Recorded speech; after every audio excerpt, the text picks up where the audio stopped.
Examen físico torácico pulmonar.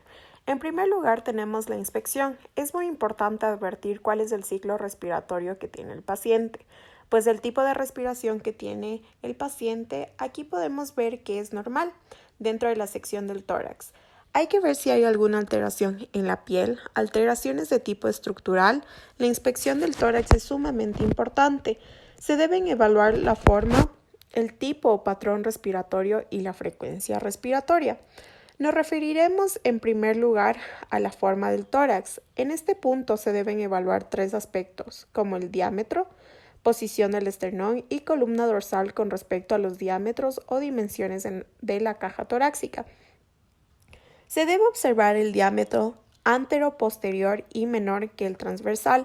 El esternón puede adoptar tres posiciones: la normal, en la que no se nota depresión o postración de este aspecto no excavado o depresión del esternón o truncar innato o por introducción del esternón en quilla del barco. Finalmente, se evalúa en este punto la forma de la columna dorsal, en la que se puede apreciar como hallazgos patológicos una fosa, una escoliosis o la mezcla de ambos tipos. El equipo patrón respiratorio, vamos a hacer palpación del tórax anterior, ver si hay algún punto doloroso, y por el dorso es muy importante ver si hay puntos dolorosos. Antes de palpar la pared torácica para evaluar la condición pulmonar o pleural, nos referiremos a la palpación de los espacios intercostal, de manera tal que cuando evaluamos otras estructuras de las partes torácicas no presentan un problema al ubicarlos. Los espacios intercostal adquieren el nombre de las costillas que está sobre ellos. Por ejemplo, el segundo paso intercostal queda debajo de la segunda costilla, y para ubicar este espacio se debe palpar el ángulo esternal de Luis y recorrerlo hacia lateral hasta palpar las costillas que articula este punto.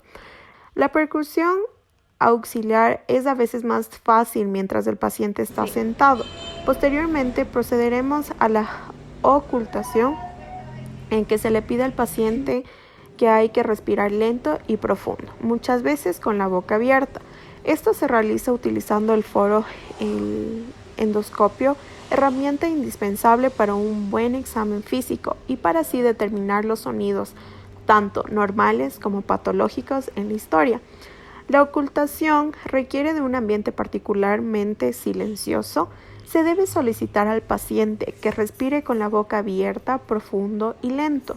Es importante destacar que nunca se debe auscultar sobre la ropa por la ocultación del tórax. Se usa el diafragma por endoscopía y se va auscultando de cefálica a caudal, de lado a lado, para ir descendiendo sistemáticamente. Se debe fijar en el equipo de sonido al menos un ciclo respiratorio completo en cada lugar.